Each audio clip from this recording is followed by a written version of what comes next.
Brothers and sisters, we will round up our topic generally on wellness and health. And this time it's not only for the elderly, but also includes the not so elderly. And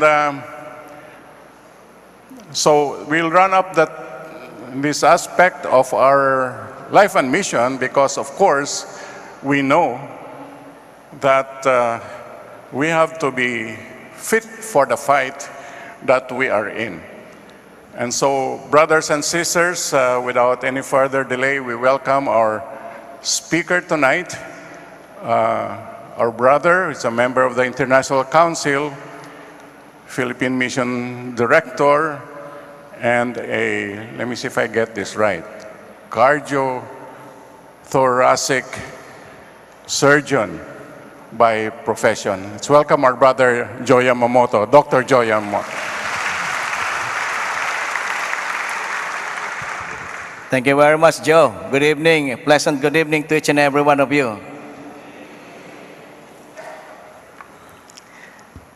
I really been meaning to try to be able to help our people to try to navigate the complex reality that we are engaged not only in our own work, but at the same time, our work really needs to carry through. I deliberately chose this focusing slide and chose the title, Fit to Fight and to Serve.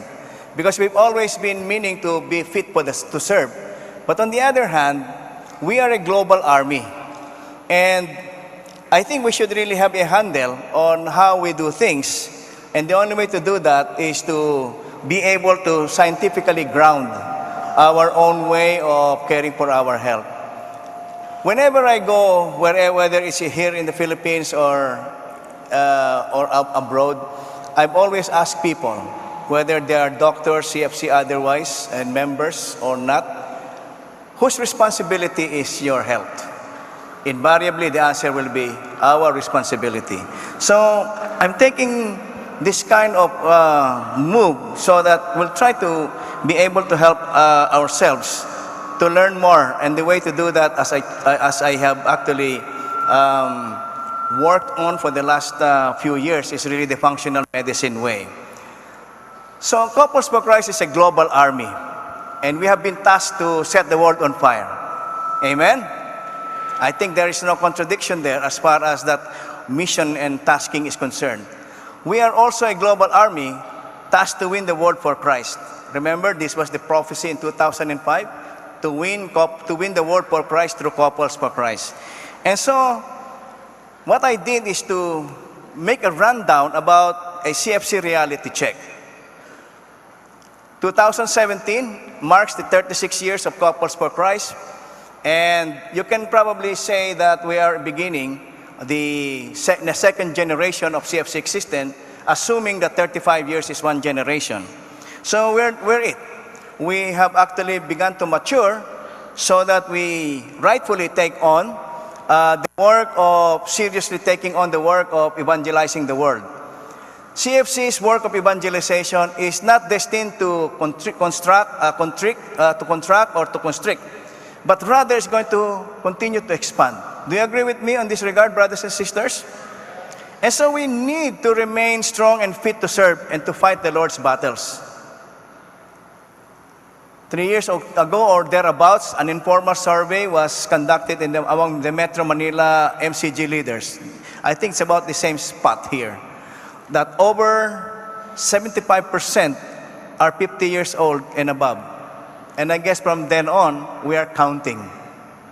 I guess the soonest we're able to replenish our ranks and files with younger set of people and leaders to be, I think we have to make do with what we have.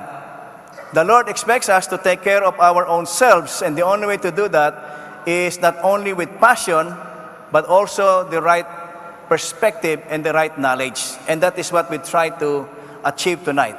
So I sought what are the objectives that I would probably like our people, you and I, to lean on as of tonight? First, to define the basic natural principles of health and wellness. I guess there's no argument that our own health is really patterned after the way of God's plan from the very beginning, and that is really about health and wellness. And we need to outline functional medicine steps that are based on the latest medical and scientific information. This is actually my own caution because out there in the world, there is a proliferation of the so-called alternative medicine. And I guess we have to be able to capture the reality that the medical science is not altogether bad. Because, it's not about being pharmacy-driven or prescription-driven, but really equipping with the right appreciation by physicians a handle on how to teach each other, physicians, and also our people to take on the mantle of responsibility as far as health is concerned. The third is to teach and empower the participants to take responsibility for their health. And last but not the least, and I hope to achieve this, is that to underscore the need to separate the grain from the chaff in terms of medical facts. People are wont to read the social media, Facebook, and whatever else about this is good and this is good. So if everything is good, nothing is bad. But you have to be able to rationalize everything and say, is there really a serious science behind that? A Chinese philosopher in the 2nd century BC, little known as a matter of fact, he said, to cure a disease after it has appeared is like digging a well when one feels thirsty or forging weapons after the war has already begun. I think there's so much truth in this. So, to be forewarned is to be forearmed, and really to be ready is to be able to respond adequately and timely enough. So tonight, I would like to give you a more or less a handle on what functional medicine is all about. This is really the next big thing that is going to hit medicine. It's not going to be entirely prescription-based or technology-based, but really leading people to have a perspective and a mindset of looking at a systems approach, where a person or an individual is not the sum of his parts, but rather the totality of who and what God has planned man to be. And so, having caught on functional medicine, I want you to know that this is really creating a big impact in the American medicine landscape because it is incorporating knowledges and information that has been gathered within the last 15 or 20 years. And so you can probably argue in favor of saying functional medicine is the 21st century medicine, considering that 78% at least of the diseases that are being taken care for, at least in American medicine, are chronic diseases. And if I say chronic diseases, you can name any which way the chronic diseases that you probably know. It seeks to try to identify the biologic causes of disease. And I take, for example, obesity and diabetes. I will not be looking at the people, lest I be accused of being, of stereotyping people. But rather that it applies personalized medicine, genomics and systems biology leading to the diagnosis, the treatment, and take note, a reversal of diseases. Today, we can probably say with the accumulation of the latest scientific data, we can look forward to anticipate with reality that diseases can be reversed. For example, can heart disease can be reversed? And I think it's yes, even if there is some conditionalities attached to it. Or can diabetes be reversed? And the answer is yes, it can be reversed, provided the patient and the doctor are cooperating with each other. And so, I'd like for you to appreciate what functional medicine tries about. This is really, in a way, a radical approach because it actually runs smack against the way we teach our medical students. I am a product of the medical school where it is all pharmacy-based. On the other hand, functional medicine seeks to capture the reality that we need to focus on the causes and mechanisms, not just location and symptoms. Consider, for example, the following, which we learned in medical school. If you have this pattern of symptoms and probably determined and found some signs, chances are this is the algorithm or the pathway by which you can diagnose this is the disease. And if this is the disease, you have several alternatives. That is the algorithm pathway. But on the other hand, functional medicine seeks to teach us and inform us, why don't we all look at the root cause of why we people become ill in the first place?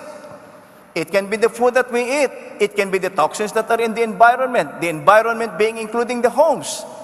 Or it can be anything like the stress. You know, one time I asked some people in CFC, do you find CFC stressful? Do you realize that one of the manifestations of stress is obesity? Yeah, so I'm setting the tone. And so, brothers and sisters, take a look at how this is going to, in a way, it's going to unsettle us and perhaps to comfort us that there is a way to move forward. I like the definition of functional medicine because it is patient-centered and physician-directed. In a way of saying, well, there are credible people who are doing alternative medicine. I'm not saying it is altogether wrong. But I guess you want to entrust your own health to somebody who spent his lifetime trying to study person, illness, disease, treatment, and now reversal of illness. So this is really the whole notion of making it patient-centered and physician-directed. And the patient and the doctor must work as a team and do a personalized approach towards healing and recovery. So, what functional medicine tries to do is that regardless of what the specialty of the doctor is, he can approach treatment by applying a whole systems approach, where you are looking at the person, not just a symptom of the shoulder or the heart or the thyroid or the migraine, etc. But seeing that there is a new way of looking at this where the person is the collection of the various systems that should work in harmony. Take note that functional medicine brings the emerging body of scientific evidence learned over the last 20 years. I try to capture the reality of this by asking my people, including medical students, things that are coming out in standard medical books, for example, 2017.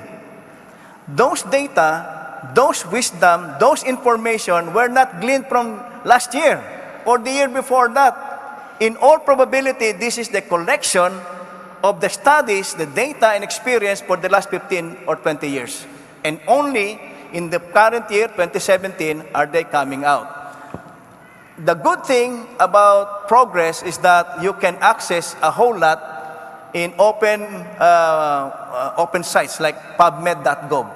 PubMed.gov is one run by the U.S. government, particularly the NIH, the National Institutes of Health. It is called PubMed.gov. You can actually search a lot of topics there. So, just to outline, the functional medicine, there are 7 steps. If you probably remember or will be able to apply a modicum or a minimum of the 7 steps, I think you will be in good shape. And then I think you can have a peaceful sleep tonight. The first is really boost your nutrition. We are what we eat. Do you agree with me? We are what we eat. And so, boosting your nutrition is critical, and it comes really as the first of the 7 steps. The second is that we need to regulate our hormones. I will just go very quickly because I will spend time to put everything into a proper sequence in a proper order. So it is going to be rather quick. These are the 7 steps. The third is reduce inflammation. You'll probably wonder, what is inflammation and what does it got to do with my own health? Improve your digestion. That I can understand. If I eat something, I expect it to be digested. Correct naman. Maximize detoxification. Okay? Number 5 is enhance energy metabolism. Soothe your minds. If there is probably something, one thing out of the 7 where CFC excels, it is really in soothing your minds, and you will learn to know why. Okay, boost your nutrition. I basically preambled by saying we are what we eat. If we eat a lot of processed food or a lot of sugary foods, the outcome will become very evident. So, what are my takes about the boosting your nutrition? Intake of the right macronutrients and micronutrients. What are macronutrients? Proteins, fats, and carbohydrate. And what are micronutrients? Those that are contained in the macronutrients. And these are the minerals, the vitamins, the phytonutrients, and the antioxidants. So these are the micronutrients. These are the molecular and the part of the cellular component. A good advice, as a good starting point, eat whole, fresh, real foods. If people come to me today, I will tell them, eat whole, real, fresh foods. Stay away from processed food. Maybe you'll ask me, what do you mean by processed food? If it comes from a plant, but not the plant, ano yung sabihin? Kung nanggaling sa planta, processed food yan. Kung galing sa halaman yan, fresh fruit yan. Okay? Ganun kasimple. And then modern diet has too much sugar, processed fat, namely trans fat, salt, additives, hormones, pesticides, and genetically altered inflammatory proteins. Threatening enough, right? So, to continue, according to the U.S. Department of Agriculture, of the agricultural products available in the U.S. and being widely exported around the Philippines, around the world, of which the Philippines is included, 93% of the soya and 88% of their corn are genetically modified. Sounds alarming enough, right? The correct diet should be high in healthy fats, not just any fats, but healthy fats. Must have a medium level of proteins and must be very low in carbohydrates. Low glycemic index or low sugar content and complex carbohydrate. Meaning, if you cannot digest it very easily, or better still, if you put a carbohydrate in your mouth and it does not dissolve instantly, it is probably complex. Because, sugary food like whole wheat bread, or even, for example, rice, white rice, they are actually a good example of highly refined carbohydrates. What do I favor? 5 to 11 servings of fruits and vegetables, fresh fruits and vegetables. My own take, personally, much as I would like to, I really cannot take 5 to 11 servings. I can probably eat 3, 4, or 5, but not the 5 to 11 servings. And so, anyway, they'll figure it out. If unable to obtain, so what do you need to do? Well, this is where I probably would venture to say, then take high-quality, natural, organic fruits and vegetables and supplements which provide natural, water-soluble vitamins like B-complex and vitamin C, fat-soluble vitamins, vitamins A, D, E, and K, and then omega-3 fatty acids are coming from fishes.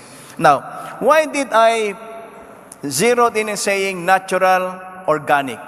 Because many of the vitamins that you take, in the years past, I've never been a keen prescriber of vitamins because, as I realize today, many of those vitamins that are available in the pharmacies today are really synthetic vitamins, and you're better off without the synthetic vitamins. Ensure the intake of essential minerals, antioxidants, phytonutrients, considering also that vitamins are essential for the support of the metabolism.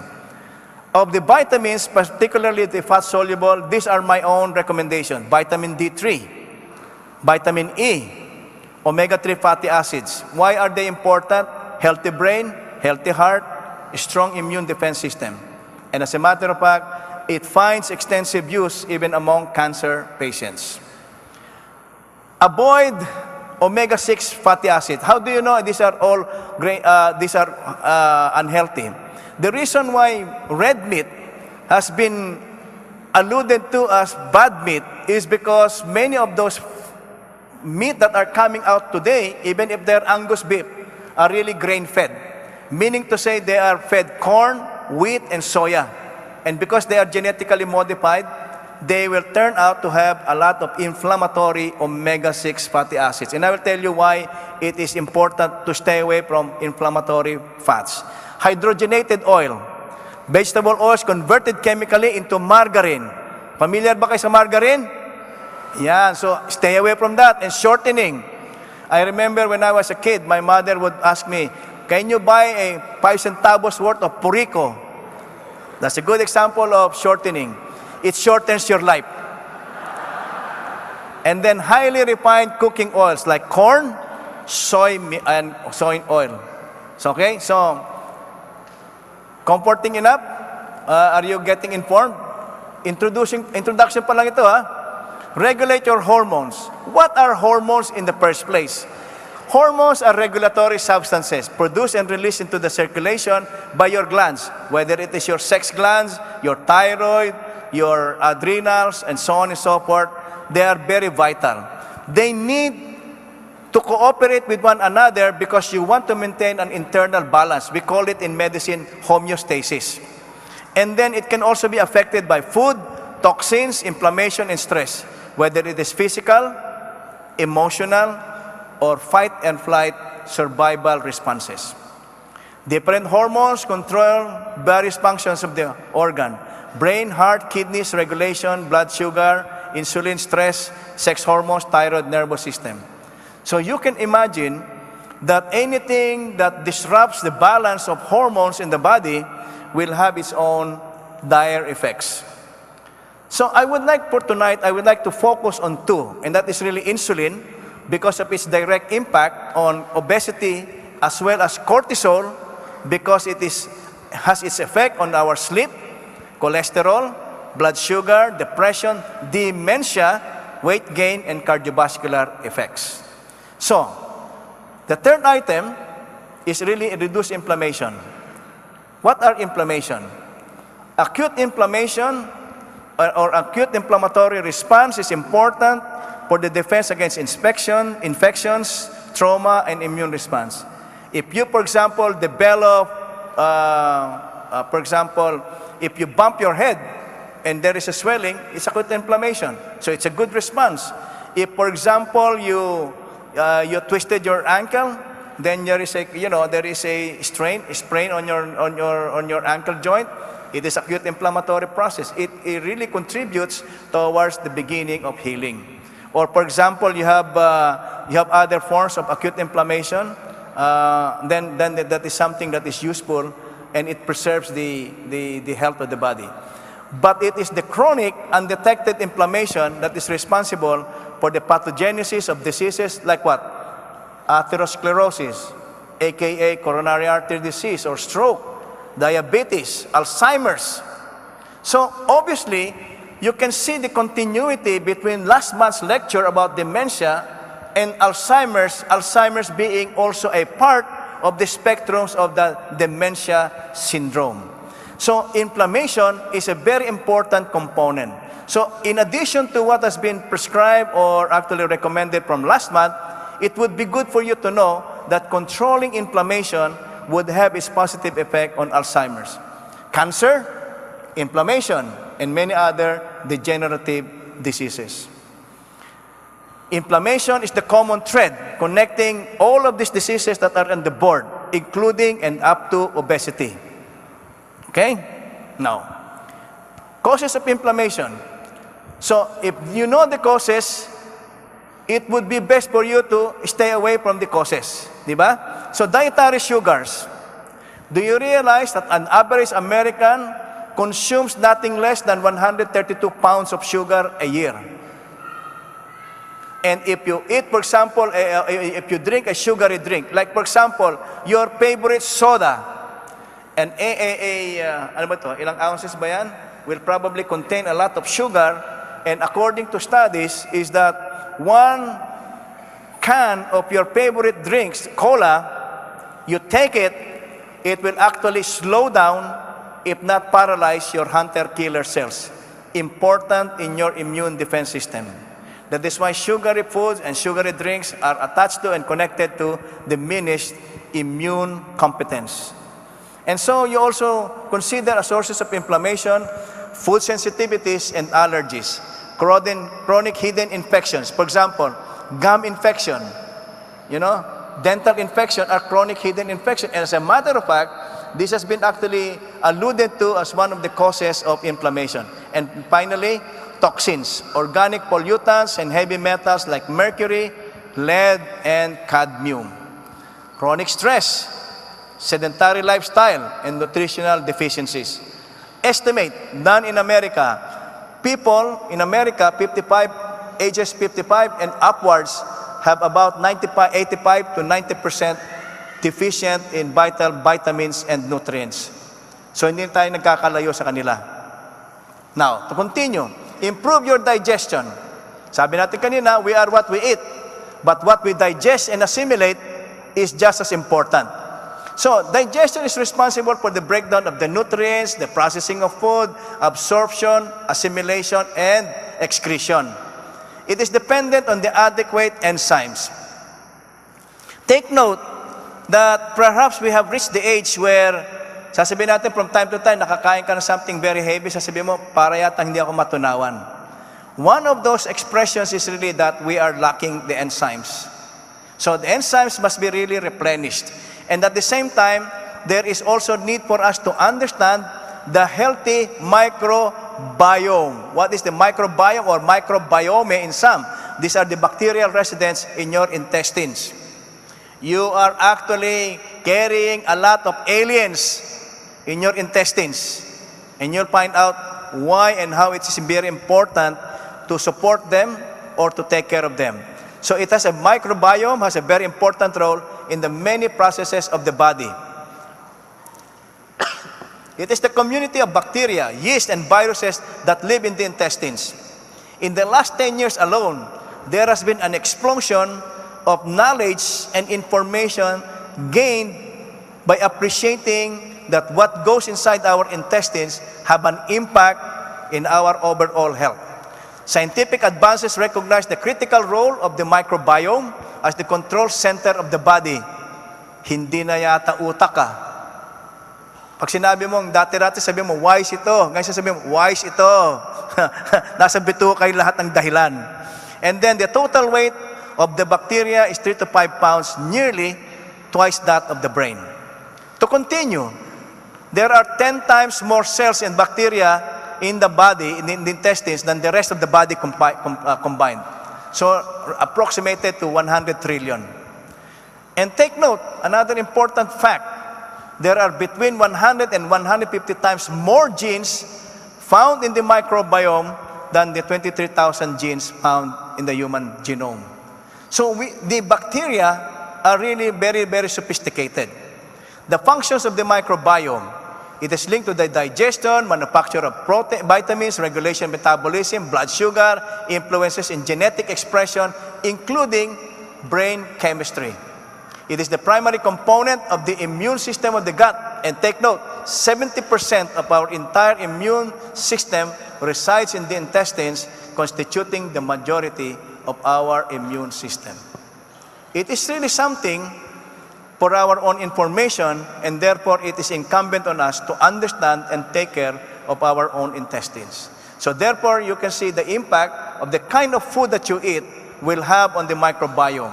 A healthy microbiome is easily damaged by processed sugar, processed food, high in trans fat, and low in fiber diet. That is why it is to be argued that we need to take a lot of high fiber diet. What are the other negative factors that can impact on the microbiome? Many doctors, including myself perhaps to some extent, is the unrestricted use of antibiotics. It's really a notorious cause for a lot of problems when you give a lot of antibiotics. Sometimes to the extent na alam mo naman viral infections, simply because walang magawang prescription yung doktor, magbibigyan ng antibiotics. And to me, that is bad medicine. And so I think as we learn the importance of taking care of microbiome, it should probably alert certain doctors to also saddle in the prescription or the unbridled prescription of antibiotics. Acid blockers.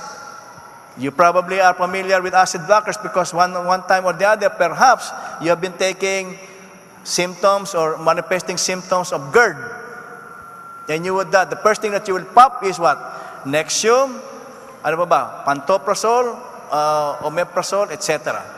Or even anti-inflammatory medications. A lot of people will be probably popping in ibuprofen and whatever else is there on the prescribed, or rather because of television advertisements. Aspirin, steroids, antibiotics in the food supply. I think we should really serve as well that there are many antibiotics in the kind of food that we eat, including, of course, chronic stress and even cesarean section.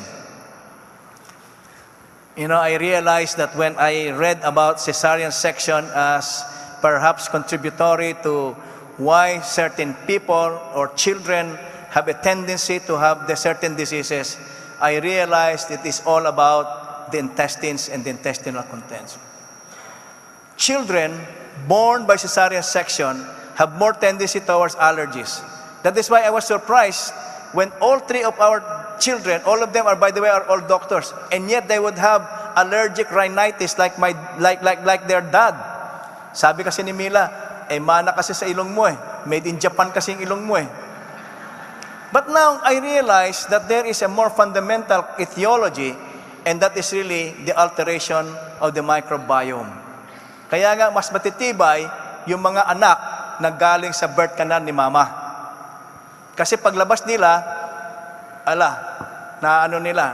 nasisimot nila lahat ng bakterya ni mami. And that is a good thing. And that's a good thing. That is really a key in the establishment of a healthy immune defense system of the baby. And that is why when they compared babies born by cesarean section and those by natural birth, there is a hardy population of children growing up, against resistance to this, with resistance to diseases. Today in America, what they are doing is that children, if they cannot avoid doing cesarean section, what would they do? To redress the imbalance, what they will do is to try to make a swab of the mom's birth canal and put that swab in the mouth of the baby, including the skin of the baby. They made a paper out of that. I thought it was just outlandish idea, but I realized that the people in America were serious about it.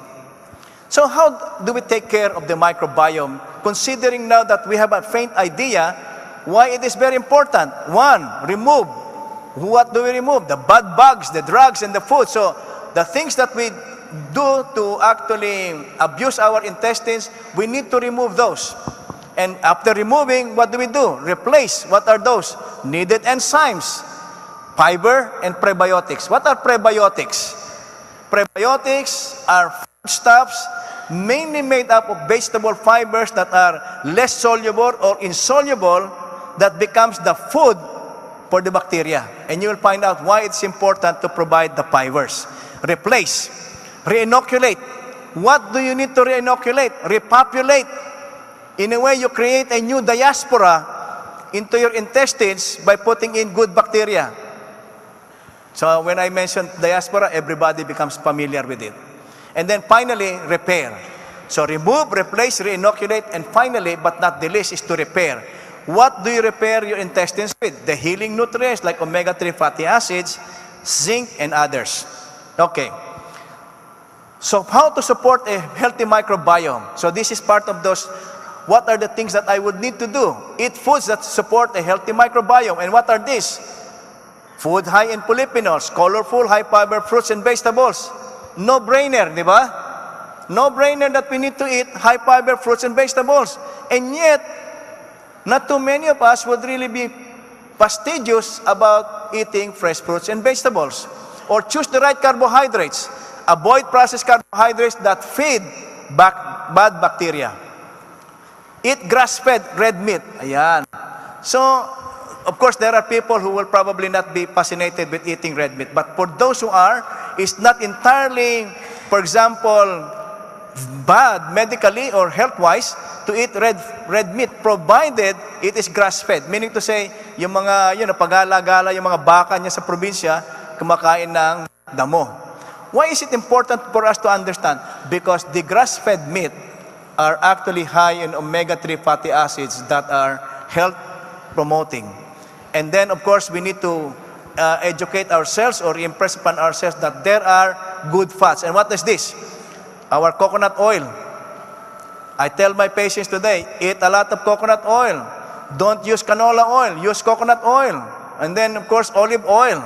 And then avocados, nuts, fish, free-range poultry, and grass-fed beef. Grass-fed beef, or rather, hindi pala, grass-fed beef, that's right. Grass-fed beef is high in omega-3 fatty acids, whereas grain-fed beef are high in pro-inflammatory omega-6 fatty acids. Today, what we need to probably support are our beef from Batangas and Masbate. I find that they will be actually they will have a renaissance in terms of our own need for increased consumption. And of course, omega-3 fatty acids are abundant in fishes. Eat fermented foods daily. What are these? Kimchi. Yung tinatawanan natin kimchi. Si ganito, kimchi kinain. Bakit? Amoy kimchi. But seriously, it is actually one of those highly recommended food. The Germans have it right because they have sauerkraut. And the Japanese have it right. They have the natto, fermented beans, soya beans. There are also drinks that are fermented. Kefir from milk. You can ferment it. You don't have to buy yogurt. Because most of the yogurt that we have, if you read, for example, pasteurized yogurt, don't eat it. Because it's no value. And then there is also fermented tea that is called kombucha. Fermented foods grow good bacteria in them and on them, and they are good at detoxifying foods by providing the good bacteria support to what? To draw out a wide range of toxins and heavy metals. So from here on, serve natin sa household natin, kimchi. Yan. Regular intakes of probiotics which provide multiple strains of good bacteria. Add prebiotics to ensure the proliferation of good bacteria. Why is it important to add vegetable fibers? Because the bacteria plus the vegetable fibers will produce what is called the butyrate. What is the butyrate? The butyrate is the food that are used by the fastest growing cells in the body. The fastest growing cells in the body is not in the heart. It's not in the brain. It's not in the kidneys or in the liver or in the red blood cells. The fastest growing cells in the body are what? The inside lining of the intestines. If they are healthy, they will protect you from illness. If they are actually damaged, it will be conducive to disease. So now, the fifth item, maximize detoxification. Why is it that's very important? Ito yan. We live in a highly toxic world. Do you agree with me? And there are toxins and contaminants in the homes and in the outside environment. For example, when we drink from the plastic that we drink from, it is actually contaminated with chemical called BPA. The average newborn American baby has 287 chemicals in the umbilical cord blood, of which 217 are neurotoxic, meaning damaging actually or potentially to the brain and the nerve cells of the babies. That is why they have a high incidence of attention deficit disorders. They have autism. They have actually Lou Gehrig disease, Parkinson's, dementia, and so on and so forth, because they are not only living in a toxic world, but they live a toxic life. So environmental toxins interfere with blood sugar, cholesterol metabolism, and cause insulin resistance. Environmental toxins are hormonal disruptors and are linked to many female complaints. I see, people with husband and wife, sampung taon ng kinasal, and they are still infertile. Perhaps it is the kind of toxins or the environmental disruptors. Or women with many incidents of fibrocystic disease or polycystic ovarian syndrome. Or worse still, why are we seeing a lot of increasing incidence of breast cancer among our women? And I think it may be something about the toxins. There is such a thing as obesogen. No, this is not lactogen, but obesogen. Toxins that cause obesity. Or they are also called endocrine disrupting chemicals. They are prevalent and has been recognized as such in the United States by the National Institute of Health, the U.S. Food and Drug Administration, the Environmental Protection Agency, and the National Academy of Sciences. What do we need to do?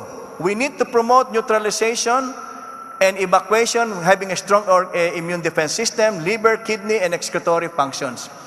Avoidance and removal of non-toxic materials in the home, including food that we eat. Promote removal of toxins by the kidneys, bowel movements, and toxin. If, for the sake of example, if you are not moving your bowels daily or even twice a day, you have a problem. Can you imagine the kind of food that you're eating, naiimbak yun sa ating katawan? And so, if you feel constipated and you have not moved your bowel for the last 3 or 4 days, I don't think you would feel comfortable. It is actually the buildup of the toxic material. And so, there is also the intake of clean water. It's not only enough that you take alkaline water, but please look for alkaline ionized water. Enhance energy metabolism. Simply said, it's not because we are eating good food, means to say that we are actually getting or extracting the energy from them. Metabolism depends on the functions of cellular structures called mitochondria. You cannot see that, but it is there. Sometimes you need to understand that the more active organs and tissues have higher composition of mitochondria. That is why liver, brain, and heart are very active because they have higher mitochondrial contents. Now, what if they are not functioning? It's about fatigue, slow metabolism, weight gain, memory loss, rapid aging, and pain. So it looks like all the factors that I have mentioned so far are interrelated. And if tonight one of our focus condition is obesity, then actually it is contributory. And there is because oxidative stress, inflammation, too much sugar again, processed food, and environmental toxin. Finally, but not the last, chronic stress causes elevation of insulin, cortisol, and other inflammatory compounds. They result in metabolic dysfunction that leads on what? Weight gain, insulin resistance, and diabetes. Kanina, di ba sinabi ko, if there is one thing that CFC excels, it is really in soothing our mind, comforting our stressful life. And I will tell you the reason why. Why? Here, praying. Ayan na nga ba? Meron tayong redemptive, practices in Couples for Christ, and that is really praying, meditation, contemplation, laughing at each other, and laughing about ourselves. Di ba? It's good. Group support, exercise, and massage. Yan. So, in with the good. Having now defined these 7 principles, then sasabihin natin, how do I move? So this is going to be the part 2. There will be part 3. How do I move from learning the basics? And then we will enter into the phase where these are the take-homes ninyo. In with the good. So what are the food that you want to have? The food that detoxify. Yan. Foods that reduce inflammation. Fresh fruits, fresh vegetables, they would be good. They will actually detoxify and reduce inflammation. Simple enough, right? So go organic, go natural, go fresh foods. Foods that balance sugar. I defined it, you can see it here. Berries are good, coconut will be good, olive oil will be good, avocados will be excellent. So, if you have farmlands, I really seriously propose that you cultivate avocados because this is really going to move forward. In America alone, do you remember the actor Tom Selleck? Si Tom Selleck, you know what he did after retiring from acting in television? He invested on avocado raising. And I think it's going to make good. So if you have farmlands, go for avocados. And then foods that improve the gut function. Probiotics, prebiotics, they would be good. Okay. The good and the bad bacteria. You don't have to look at the bacteria. So sabi mo, pag huwag nyo nakabisaduhin yan. Kami mga doktor, hindi nga namin kinakabisa yan Masyadong marami. But anyway, out with the good, in with the good, out with the bad. And what is this bad? All sugar products. By the way, hindi naman to forever na walang sugar. At least in the program that I use in my patients, for the next 3 months, I tell them, out with the bad. And what are these? All sugar products. Minsan humihirit pa, ano kaya yung kwan? Pwede ba yung brown sugar? Out with the sugar. Out with the honey, but not your honey. Agave. All liquid sugars such as sodas, bottled teas, fruit juices, sports drinks. They also included our artificial sugars and sugar substitute. Gluten. Naku, ang daming gluten. I will tell you why gluten is actually part of the detoxification process. If somebody comes to my clinic today and they would want me to help them to go on weight loss, I tell them 3 things that you need to get out of your food. Gluten, meaning to say wheat and wheat products. Second, sugar. The third is dairy. Okay? So wala mo ng gatas, wala mo ng yogurt na pasteurized milk, etc. So why is gluten such a big thing? Gluten is a family of proteins found in many grains: wheat, rye, barley, rice, corn, and quinoa. They are all grains. But there is a particular subset of toxic gluten that is called, coming from the family Triticeae. It is really from wheat, rye, and barley. That is why in my protocol, I would tell them, rice is good, but zero in on red rice and brown rice. And only half a cup. Sabi naman, bakit di 1 cup? Ang experience namin, if you ate 1/2 cup, busog ka na. That is how feeling red rice or white rice. Besides, supportahan naman natin yung agriculture natin.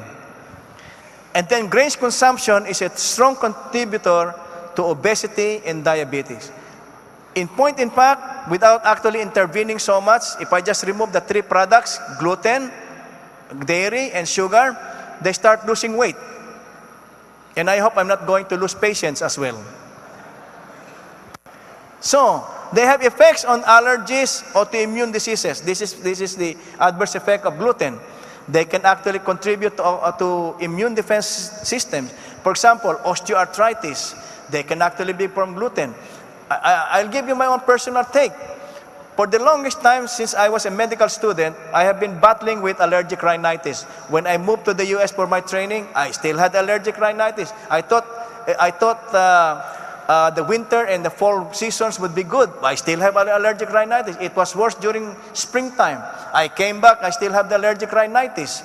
And so talagang sabi ni Mila, talagang factory defect ninyo yung mga Yamamoto, yung made in Japan yung ilong ninyo. But seriously, after studying all of these things, I realized that I may be gluten sensitive. So when I took out bread, I took out the flour. In no time, I actually experienced for the first time relief from my allergic rhinitis. Including, don't be surprised, including your mga shoulder pains, joint pains will disappear. Okay, so there is such a thing as about gluten sensitivity. Besides the gluten from wheat, from the bread, I know that many of us are good. We love to eat love to eat wheat, no? But actually, it is only from wheat, barley, and rye. So what can you substitute? Mamaya, explain natin yung substitute. Baka yung uuwi, sasabihin natin kung ano yung suitable substitute. So dairy, beans, temporary lang to. Yung beans and legumes, temporary, mga 1 month. Processed and factory-made foods, permanent. Yan. Processed and refined vegetable oils.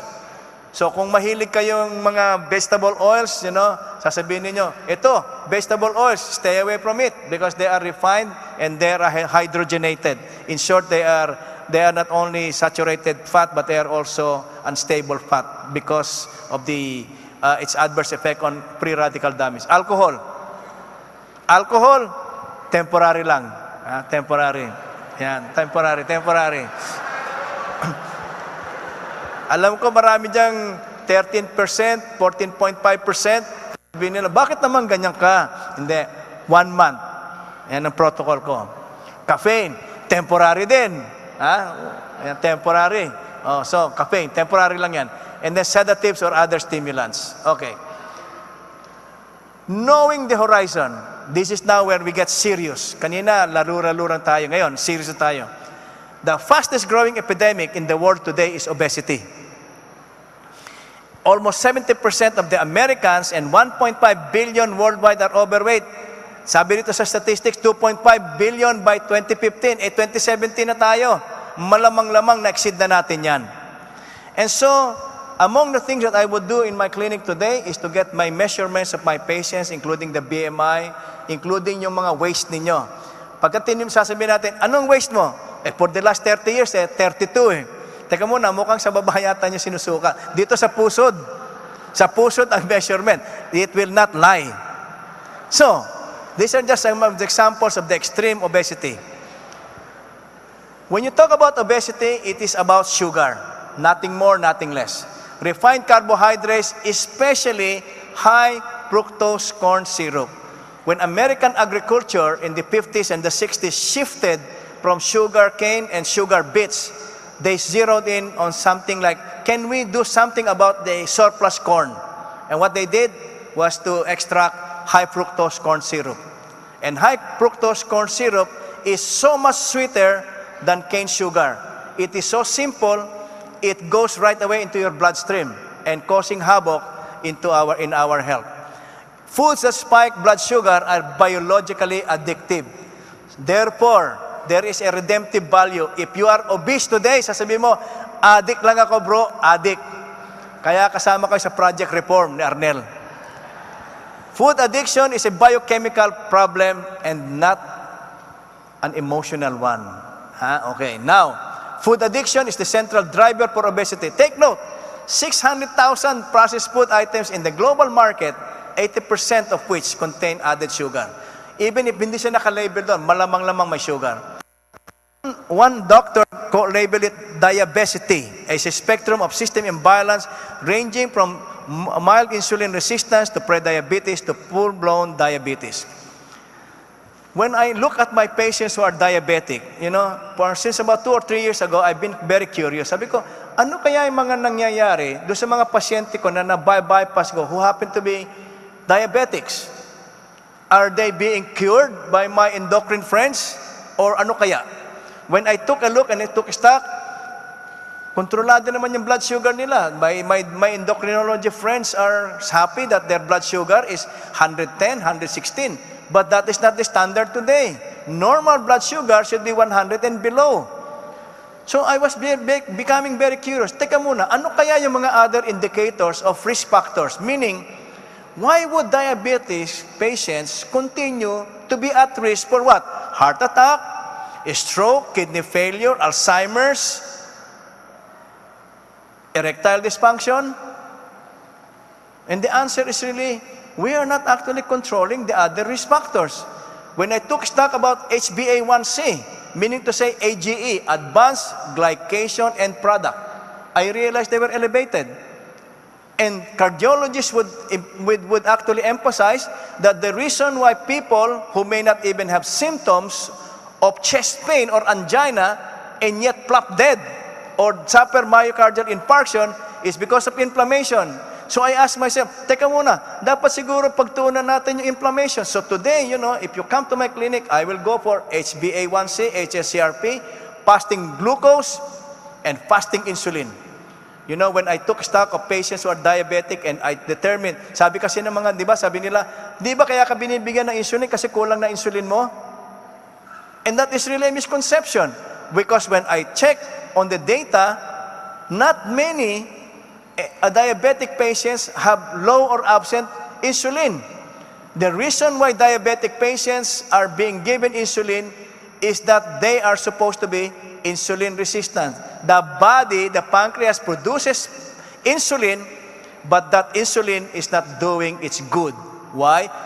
People have become insulin resistant. And why do they become insulin resistant? The sugar in your food. Is it making sense now? Yes or no? Sugar causes the release of insulin into the bloodstream. Any elementary students who knows this biology knows that. On the other hand, insulin is responsible for getting those glucose into the cells. That is the normal thing. When you eat the sugar, it goes into your bloodstream, it is absorbed, it must go inside the cells for it to be metabolized and used. And you need insulin for that. However, the higher the sugar intake, the greater the amount of insulin secreted. Excess glucose that is not used for metabolism is stored as glycogen in where? In your muscles and in your liver. That is your reserve. That is your reserve carbohydrate. On the other hand, if you continue beyond what can be normally stored in muscles and liver, on top of everything, excess glucose is stored as fat. Fat does not make you fat. Sugar, excess, makes you fat. Is it becoming clearer today? Ayan. Beyond what can be normally stored, in muscle and liver is stored as fat because insulin is a fat storage hormone. The body has a natural break. The hormone leptin. If there is one good thing that fat does for you, is that it secretes a protective hormone called leptin. So if you start eating, the fat cells will produce the hormone called leptin. It should provide a break. Good enough, right? And so two things can go wrong when human biology is disrupted. If you take a look and you take stock, look at this. When you are hungry, your stomach releases the hunger hormone called ghrelin. Para hindi nyo makalimutan, ghrelin, growling yung stomach ninyo. And so, there is actually less leptin. But when you start becoming full and you have eaten, ghrelin actually lessens, and it is the satiety hormone called leptin that kicks in.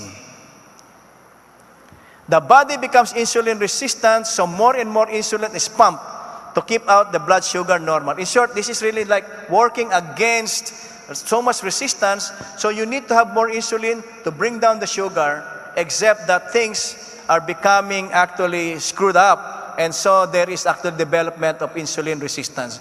Today, medical science recognizes a condition known as insulin resistant. And so, you may have accelerated atherosclerosis, type 2 diabetes, hypertension, dyslipidemia, meaning abnormal lipids, no? And the net effect of that insulin resistance is what? Accumulation of dangerous belly fat. Parang Chinese, huh? Your belly fat. Leptin resistant. The person becomes leptin resistant. The brake on the hunger is what? Blocked. What blocks it? Excess carbohydrate, excess fat. So, if it is blocked, you end up eating as if you continue to eat because your appetite continues and remains, especially when you eat high carbohydrate food. Have you ever noticed if you eat high carbohydrate food, whether it is rice, bread, bibingka, after 2 hours or less than 2 hours, you are hungry again? Di ba? Okay, so what do? You end up eating the same thing again. So, a word about fructose or high fructose corn syrup, the one that they use today to sweeten your fruit juices, your soft drinks, your ketchup, and heaven knows what else. The thing with high fructose corn syrup is that it goes directly to the intestine. Mabuti pa yung asukal, pupunta muna sa bituka mo, i-absorb, pupunta sa liver mo. Pero ito hindi, diretso sa liver mo. And without going through the normal metabolic pathways for glucose. These are just some examples. So, Coca-Cola, paborito pa man din namin yan dati. And then ketchup, Welch's, etc. Insulin. Why do we need insulin? To get the glucose into the cell. Fructose does not need insulin to get into the cell.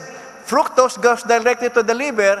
The lipogenesis or the manufacture of fat goes directly, turns the sugar into the fat. Look at this. Type 2 diabetes, ito walang argument. Type 1 diabetes, very little insulin is being produced, so there is really diabetes. But type 2 diabetes that is acquired, you are actually secreting a lot of insulin, except that on the cells of the body, there is insulin resistant. It does not penetrate the cells anymore. So a fatty liver, have you eaten fatty, foie gras. Yan.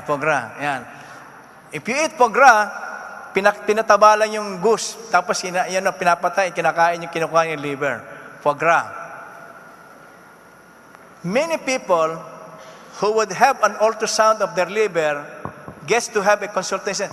Anong masasabi mo rito sa fatty liver ko? Mukhang marami kang dapat i-remove from the diet and modify the diet. So, people who are with metabolic syndrome or insulin resistant, ito yung mga markers.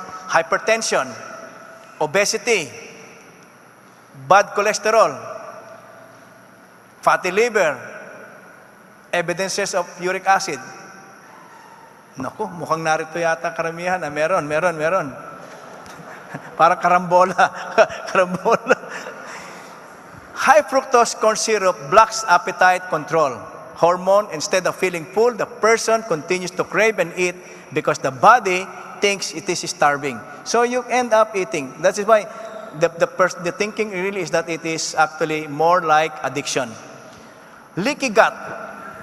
You will hear from time to time, what is leaky gut? High fructose corn syrup causes leaky gut. Question, parang masitwate lang natin ito, no?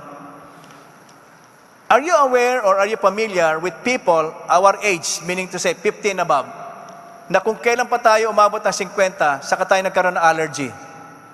Food allergies, shrimp, meat, ano pa ba? Peanuts, ano pa mga allergies na po pwede? Asthma.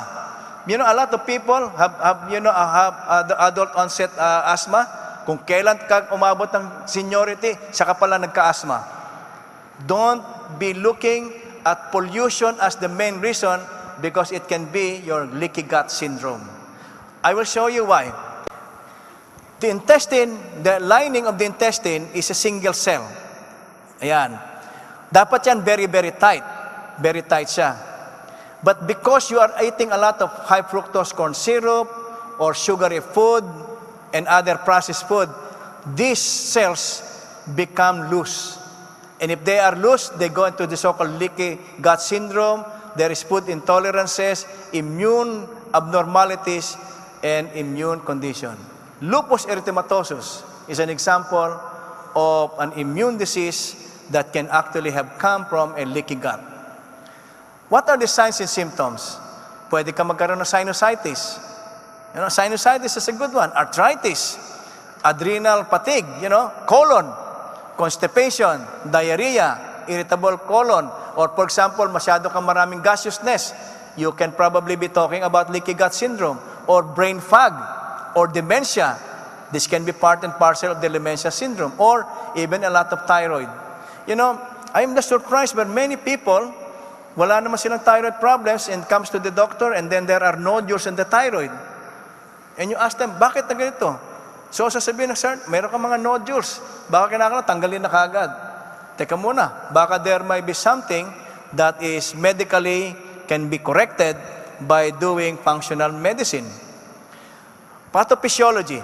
Sugar, high fructose corn syrup requires energy for absorption. When you eat a lot of sugary food, they deplete the so-called energy substance, the ATP in the lining. The lining becomes loose. And so it's not anymore protective. And if it is loose, what will it do? Ayan, leaky gut syndrome.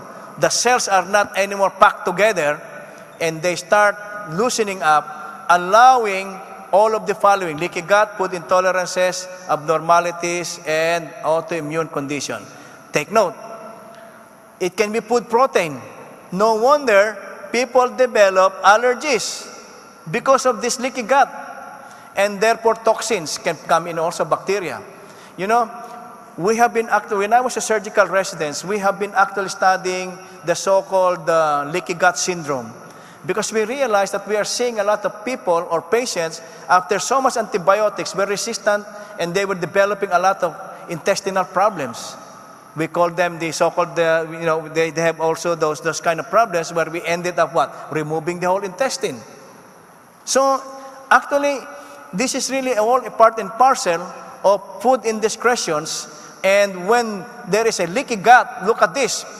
The immune system goes into high gear and produces system-wide inflammation. You name it, you've got it as far as inflammation and immune system is concerned. In turn, the inflammation triggers, again, insulin resistance, more weight gain, and worsening of diabetes.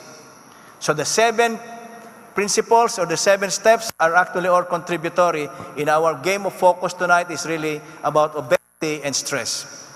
Be wary of liquid sugar in beverages because there is greater insulin surge and cause more cravings. Now, insulin resistance, it is the very cause of aging itself. And it is the cause of most heart attacks, strokes, cancers, and even dementia. So if we are going to connect from last month till this month, This is really the whole idea, that it may be because of those factors, and particularly about insulin resistance.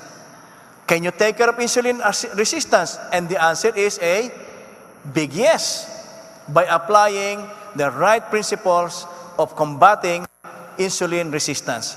So insulin resistance, central obesity.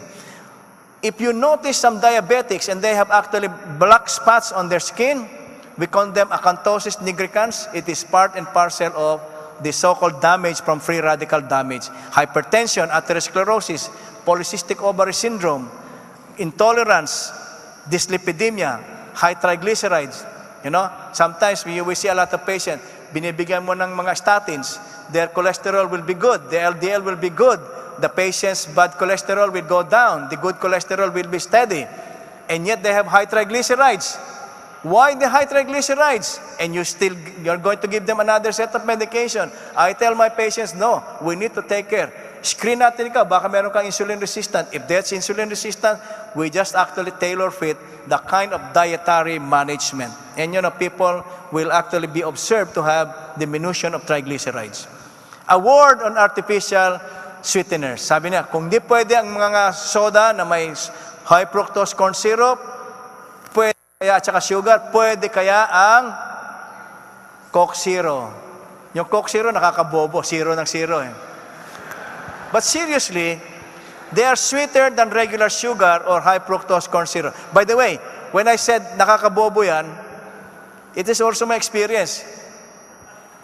Nakakabobo, kaya lang malaki lang siguro reserva ko, kaya di kagad ako nabobobo. But seriously, now that I have actually espoused functional medicine, the sweetness programs your body to react. And how does it do it? It tricks the metabolic pathways into thinking that sugar is on the way. So what happens? If you drink a lot of Coke Zero or Coke or Diet Coke or Diet Pepsi or whatever, you end up craving for more. On the other hand, or in addition, it slows down metabolism, leading to fewer calories burned anyway. It actually falls flat into the face that weight loss is about calories in and calories out. If you take in something like diet soda with artificial sweeteners or even food with artificial sweeteners, take note, it will slow down your metabolism no matter what. So if you have a slow metabolism, do you think you will lose weight even if you drink Coke Zero? No. It actually adds up. Now, there are other reasons. Damages the lining of the intestines, promoting leaky gut. And at the same time, it will damage the healthy microbiome, promoting overgrowth of bad bacteria. Induces adverse effects on the brain. I will actually share and intimate with you. Up until about a few years ago, palagi kami nagkakaroon ng irritation ni Mila kasi bumibili siya ng yung 124, yung karton ng Diet Coke. Wala pa yatang 3 araw, ubos ko na eh. Si Mila, sumasakit yung ulo niya, gawa ng pagbili ng Diet Coke. Ako, sumasakit yung ulo ko kasi sobrang Diet Coke. Because it is one of those adverse effects on the brain. Okay? Now, is the application, therefore, of functional medicine, will it work? If you apply the 7 principles, ito ang mangyayari sa katawan natin. It will shut down the insulin surges, arrest the abdominal fat storage and cravings. At the end of the day, the visceral fat is the culprit. Hindi yung brain ninyo is the fat. Okay? Now, next. Improve cellular sensitivity to insulin and improve the imbalance of sugar, resulting in health and improvement and weight loss. What do? Fresh fruits and vegetables. Diba? Nothing high polluting, just going back to nature. The third, when you apply functional medicine, it will reduce the stress hormone called cortisol, therefore bringing down your cravings for sugar, promotes abdominal fat storage, and also brain function. Visceral fat again. But by the way, about stress, alam ba ninyo that if you are chronically lacking in sleep, madalas kasi sa CFC, we lack a lot of sleep, umuwi tayo ng gabi, tapos na yung household meeting, nagmi-meeting pa ulit. Does it make you ever wonder why we start eating at the end past midnight? Blame it on your cortisol. Blame it on your stress hormones, because it actually builds up your appetite. Now, fourth, lowers ghrelin and the hunger hormone. So the lower the ghrelin, the hunger hormone, because you apply the functional medicine method, it will actually help you redress the imbalance and start you on the road to loss of weight, or improve the leptin sensitivity in the brain, allowing the natural appetite regulating system to work again. Consider the following. I'd like to highlight, it may be a little malilit, the ghrelin comes from your stomach, and it is actually going to stimulate your appetite. Once you have actually a balance, the leptin, which is your appetite suppressor coming from fat, will actually kick in and try to suppress your appetite. So it's really a reciprocal effect of leptin and ghrelin. Now, it will increase the brake on appetite through peptide YY, intestinal hormone that makes one feel full after a meal. Pag sinabi niyo, ano ba yung peptide YY? Just remember, yo Yamamoto.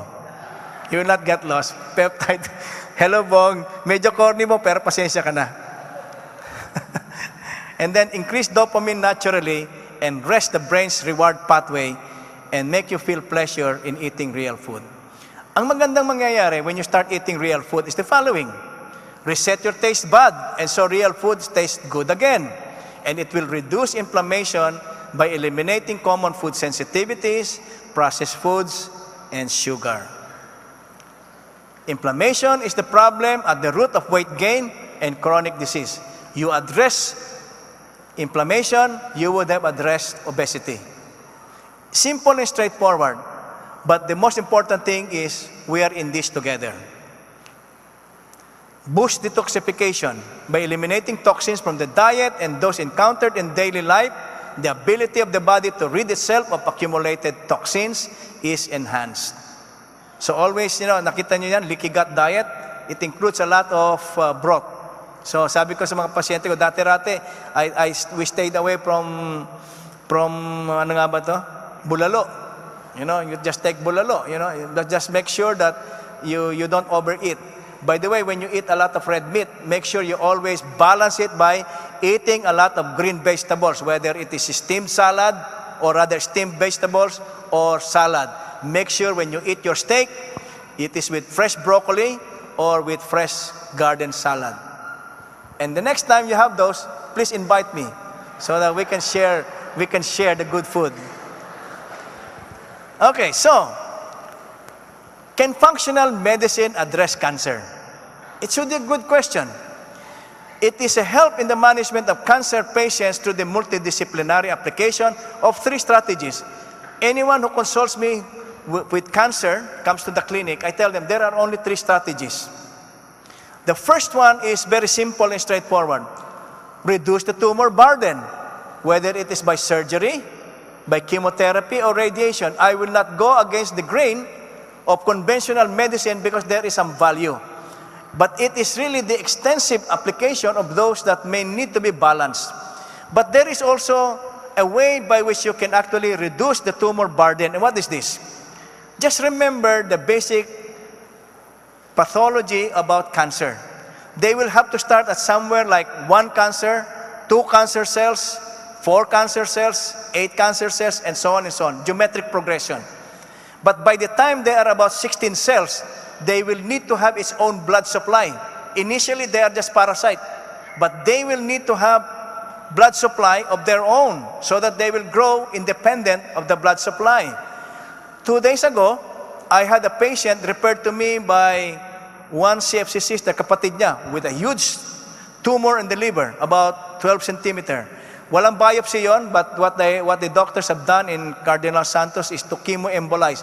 Isolate the tumor, identify the blood vessel, and knock it off by blocking it and giving chemotherapy selective.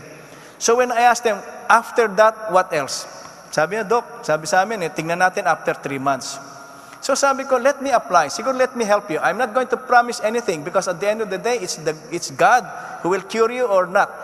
But just the same, I want to outline to you the following.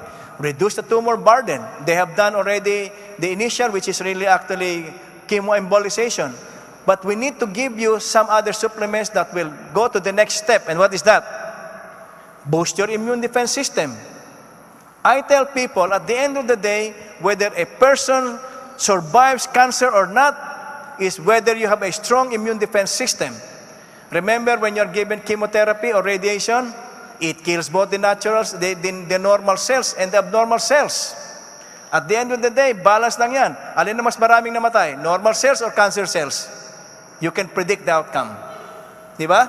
Now, the third, starve the cancer cells, not the patient. It makes a lot of logic. Starve the cancer cells, but not the patient. So what do you do to starve the cancer cells? Don't feed it sugar. Do you realize, my dear brothers and sisters, that sugar is the only thing that cancer cells can eat? Remove the sugar, and you would have probably starved the cancer cells, but not starving the patient. So what do I tell them?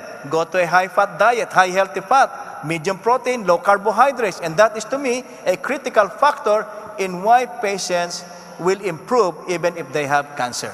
So to the question, can you apply functional medicine? The answer is a yes. So, 2 years ago, we formulated Megumi Wealth Law System. This is actually my personal and system. This is actually taken from the Japanese word Megumi, which is blessing or grace. And so, this is just a good example, a classic example of applying functional medicine. Nothing outlandish, nothing high-polluting, but really good medicine. So, will this functional medicine work? Now, the proof is in the proof of the pudding is in the eating. Di po ba? So let me just probably highlight a few examples. I will call this brother this is Bernard. Let me first take to you the history. In September 2016, but towards October, he consulted me for a second opinion. This is a brother who has been diagnosed, seen by a cardiologist and another competent heart surgeon, and recommended a coronary bypass, 3-vessel disease. When I took stock of it, and he asked me, what do you think? If I look at your angiogram, 3-vessel disease is coronary bypass. Coronary bypass, di ba? And so if it is coronary bypass, then, teka muna, sabi ko, maybe it might be good to put you on hold muna. We will prepare you as if preparing you already for bypass. But let me work on you by looking at what risk factors do you have. And he was hypertensive, he was diabetic, and on the obese side. So by applying functional medicine in 3 months, from September, October, to about end of December, early January, Bernard lost from 230 pounds to 180 pounds. Brothers and sisters, there's our brother Bernard Santos. Bernard, can you stand up?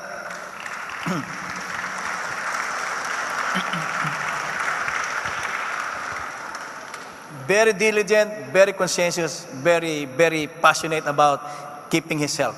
So today, I will not recommend to do coronary bypass on Bernard because he is symptom-free. By the way, by applying that, by the functional medicine, he is not on any medications for his diabetes as well as his blood pressure.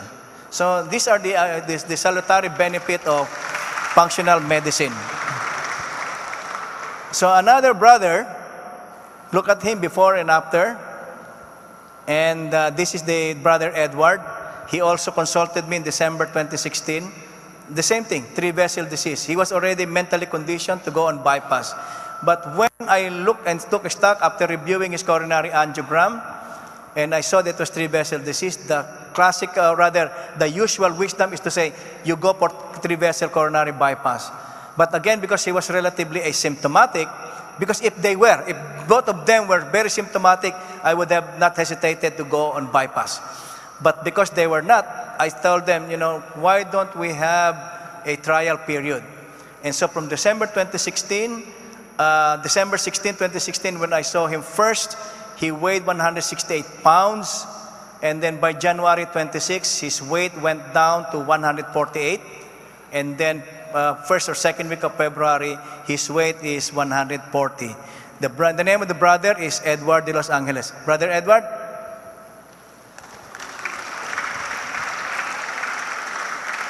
Thank you. There is a lot of hope, brothers and sisters. I would not have believed that this can be done. And I thought it was just it is the purview of doctors who are called obesity medicine experts to do this. but any doctor can learn this. The most important thing is apply the 7 principles of functional medicine.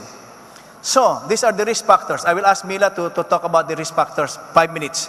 Okay, moving forward, I think I may have actually communicated important points with you. So, moving forward, propagate functional medicine approach in the diagnosis and treatment in individual patients, whether they are heart disease, diabetes, cancer, degenerative diseases, even Alzheimer's. Actively promote health and wellness by actively engaging various groups, areas, sectors. By sectors, I'm not referring to the sectors of CFC. Via health fora. And use enhanced communication strategy, website, newsletter, social media. The wisdom, the tenability, and the application of functional medicine must be communicated and shared to everyone. Educate other physicians and healthcare professionals in functional medicine.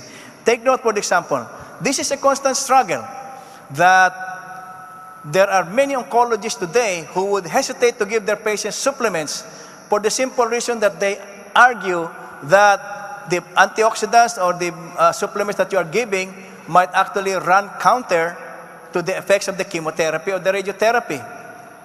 But for heaven's sake, my dear brothers and sisters, when you are bombarded with chemotherapy, which are actually cellular poisons, you will actually adversely affect the patient. And what if this patient were your relative or yourself? I don't think you would want it to happen to you. So just as an interesting side note, a few years ago, a group of Canadian oncologists were surveyed. And the question is very simple and straightforward. If you or any of your loved ones were ever to have cancer, would you recommend chemotherapy? And their answer was 80% of them said, no. Don't ask me why. But the mere fact, I'm happy and content that they said, 80% of them said no. And again, now moving forward, mobilize household to the community-wide Daniel Plan, following the initiative of a U.S. Christian church which embarked on a weight loss campaign among its members. I'll tell you more about the Daniel Plan. Offer functional medicine, weight loss, and management as CFC's concrete expression of being fit to fight and to serve. Make the fit to fight and to serve as part of the CFC way of life. Remember, our work is not going to diminish anytime soon. The Daniel Plan is this, as incorporated or rather captured in the book, The Daniel Plan. And this is how it went. Rick Warren, the founder of the Saddleback Church, which is one of the biggest in the United States, was becoming populated by members who are becoming unhealthy and overweight. Does it remind you of CFC? Inspired by the story of Daniel the prophet who refused to eat Old Testament junk foods and ended up challenging the King Nebuchadnezzar to a health contest. And the plan was formulated by 3 well-known U.S. doctors. This is what the Daniel Plan is all about. It is a lifestyle program based on biblical principles and 5 essential components: food, fitness, focus, faith, and friends. When they applied this Daniel Plan into the community, ano kaya yung naging outcome? Ano kaya yung naging resulta? Ano kaya naging experience nila? Surprisingly, 12,000 members signed up and shortly accumulated a combined weight loss of 250,000 pounds. What an offering for the Lord. Di ba? So, what are the fundamental truths about our bodies? My body belongs to God, not to me, not to my wife, not to your spouse. But it is really belonging to God. And if it belongs to God, Jesus paid for my body when He died for me on the cross. Amen? The Spirit of God lives in my body. God expects me to care for my body. Last but not the least, God will resurrect me after I die. It is a certain hope, di ba? Now, moving forward to continue, provide a platform for integrating, galvanizing CFC providers of what?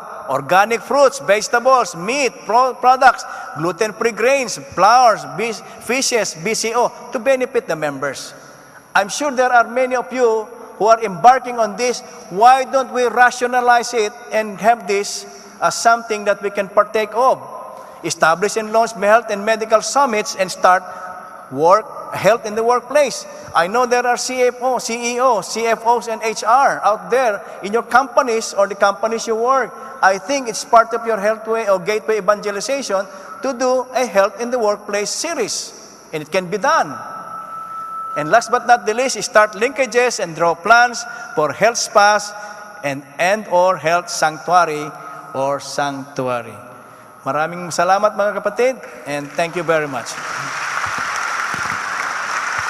Maybe I will call Mila just to outline, ano ba yung mga test na gusto nyong gawin, di ba? Siguro, na lang extension ito.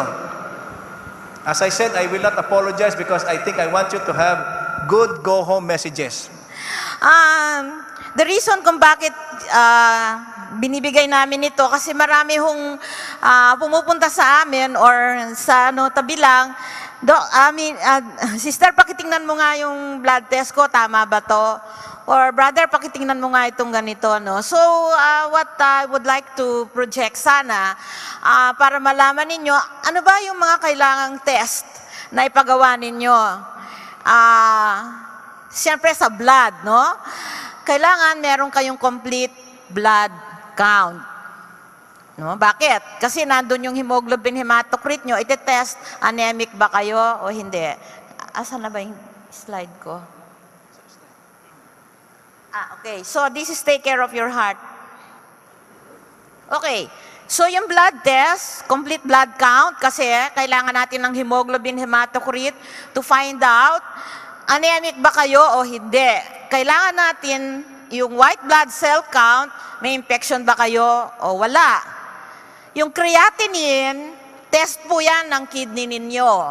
Pag mataas ang creatinine ninyo, either dehydrated kayo or mayroon kayong kidney problem.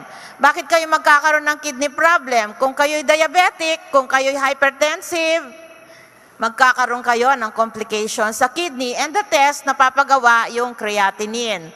Blood uric acid, na-mention na ni Joyan kanina, kasi yung uric acid, pag nag-accumulate yan sa katawan nyo, magkakaroon po kayo ng gout, masakit, no? Yung mga joints na maliliit. And then, yung uric acid, pwede din pong magdeposito sa kidney nyo yan, magkakaroon kayo ng kidney stones.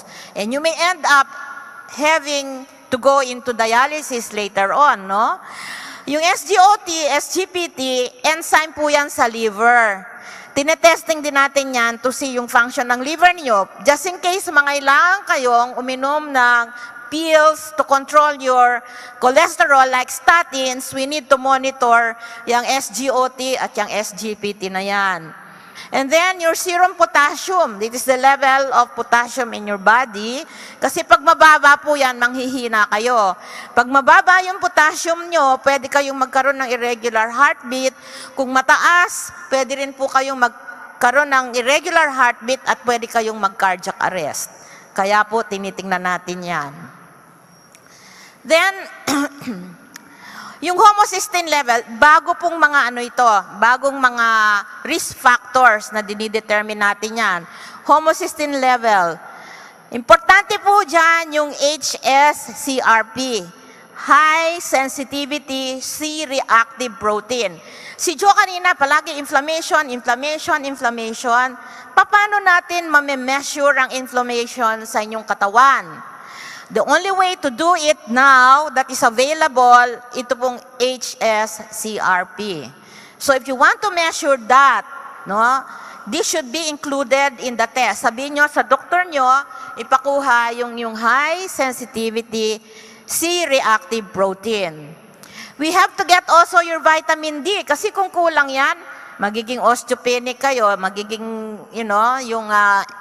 kasi ngayon, hindi na po natin binibigay yung calcium replacement. Bakit? Kasi nagdideposito yung calcium sa ugat, nagdideposito din ang calcium sa kidney. So, para ma-mobilize yung calcium, kailangan natin ng vitamin D. So, kinukuha po natin yung level na yan. Kung mababa, nire-replace natin, binibigyan ng vitamin D3. Ano pa? Okay. Micral test. Ano ba yan? Sa urine po yan, no? Yung urine nyo pwedeng malinis. Pero pag pinatesting po namin yan, kung nagsisikret kayo ng albumin sa urine, no? Kasi yung albumin, malaking molecule yan. Hindi po yan lalabas sa inyong kidney.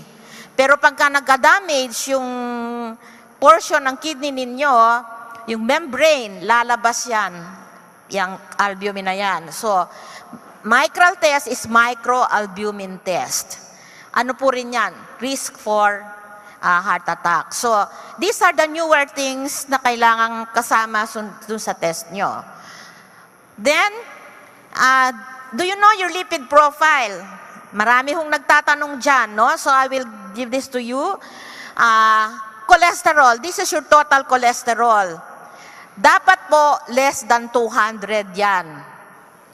Yung triglyceride na minimension kanina ni Joe, it is also one of the lipids kasi kailangang matesting yan kasi meron siyang small bad cholesterol that are very atherogenic. No? Nagkakaroon po ng cholesterol plaque yan. It must be less than 150. Yung LDL, ito yung bad cholesterol. Bakit bad cholesterol? Kasi pag na-oxidized siya, magdideposito po yan sa ugat ninyo at magkakaroon kayo ng mga atheromatous plaque. Dapat ito mababa, less than 130. Pero pag kayo nagkaroon ng heart attack or diabetic kayo, less than 100 dapat yan. Yung HDL, this is the good cholesterol. Bakit siya good cholesterol? Kasi yun yung cholesterol sa katawan nyo, dinadala niya sa liver para ilabas ng liver ninyo. And the good cholesterol must be high. Para sa lalaki, 50. Para sa babae, above 55. And then, bakit yung VLDL, very low density lipoprotein? Importante din yan. Part yan ng triglycerides, at yan po ay meron ding mga small dense cholesterol that are very atherogenic. Okay? About 2 to 3. And do you know your fasting blood sugar level? Alam po ba ninyo yung sugar nyo? Okay. So, yung normal ay less than 100. Pagka ang sugar ninyo is from 100 to 125, ang tawag po namin dyan ay impaired glucose level. Pag above 126, naging 126 and above yan, diabetic po kayo. So, alam po ba ninyo kung ano yung sugar nyo? Okay? Good. No? Then, bakit kayo tinetesting? Kasi kuminsan magtatanong po yung mga pasyente, bakit po ako pina-oral glucose tolerance or pinagawan ako ng 2-hour fasting sugar? Either magpa-fasting kayo, kukunan kayo ng blood, bibigyan kayo ng glucose load, 75 grams of sugar, and then after 1 hour, tetestingin ang sugar nyo. After 2 hours, tetestingin din uli.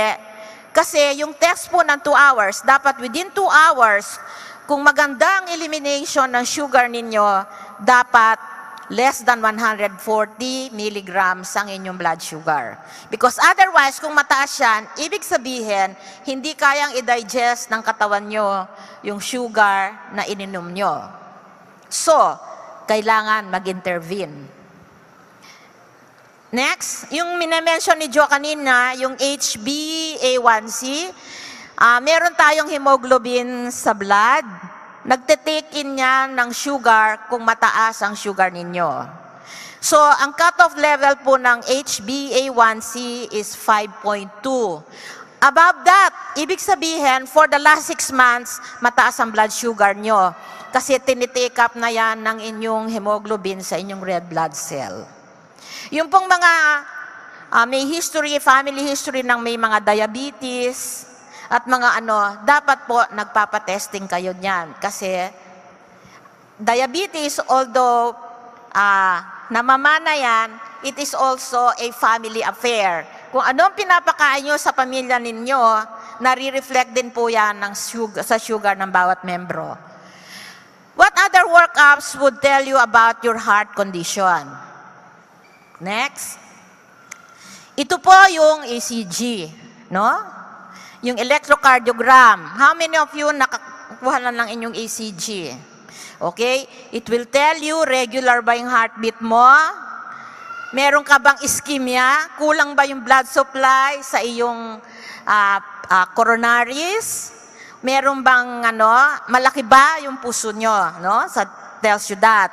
So, after that, kung gusto nyong malaman yung functional capacity ninyo, or kung kayo ay mag-exercise, kung ito po yung treadmill test. How many of you has undergone a treadmill test? Pinatakbo kayo, nakamonitor ang inyong ECG at saka yung blood pressure nyo tinitingnan. Kasi po, kailangan makita yung functional capacity ninyo. Pag nag-exercise kayo, tataas yung heart rate ninyo, tataas yung blood pressure ninyo. Ngayon, kung may bara sa puso ninyo, kailangan at the height of your blood pressure at saka po ng inyong heart rate, kailangan mag-increase ang supply sa heart muscle ninyo. Kung may bara ang mga ugat ninyo, meron pong lalabas na abnormal dyan sa treadmill test. So, pag nag-positive ang treadmill test ninyo, saan po namin kayo dadalhin? Either gagawa namin kayo ng echo, yung ultrasound ng heart, yan, echocardiogram, para makita namin kung ang puso ninyo magandang pumintig, or bibigyan namin kayo ng gamot, or papa-exercise namin kayo para makita ho namin at the height of exercise. Siyempre, ang contraction, ganyan. Pag walang blood supply, paano magiging contraction? Gaganon-ganon na lang. So, induced ischemia, Induced abnormality. Next. Meron din pong nuclear. Yung bibigyan kayo ng radioactive na pupunta sa heart muscle ninyo na damage. So, nuclear. And then, of course, meron kaming tinatawag na CT, coronary angiography. Yung pong nandun sa banda. Kita nyo, may puti-puti yan. So, pag iniskan ang puso ninyo at nakita namin yung mga puti-puti na calcium, kinocompute namin po yan. Tinatawag namin dyan, calcium score. Kung marami yan and your calcium score is more than 400, the chances are positive yan. Pag in-angiogram kayo, meron kayong problema sa inyong mga ugat. Then the other one, tinatanong, Dad, pakibalik, please. Yan, ito, yung conventional coronary angiography. Papasukan kayo ng wire, either dito sa inyong radial artery or dito sa singit ninyo at mag-i-inject ng dye para makita po ang inyong coronary arteries. This is the gold standard to decide kailangan ba niyo medical treatment, kailangan ba ninyong angioplasty, or kailangan ba ninyo na ma-bypass kayo. But of course, it all depends also on your symptoms. Kung symptomatic kayo, definitely kailangan ninyo yan. Kung hindi kayo symptomatic at kayo nakita na ganyan, there are other options that you can choose. Just like our two brothers. So, question, brothers and sisters, which test have you undergone? Okay, yun lang po at good evening. Maraming salamat. Brothers and sisters, due to time constraints, we won't have the question and answer. You just schedule a one-on-one with Brother Joe. No, but really, may I ask Brother Joe a final message na para lahat naman medyo makatulog ng mahimbing tonight.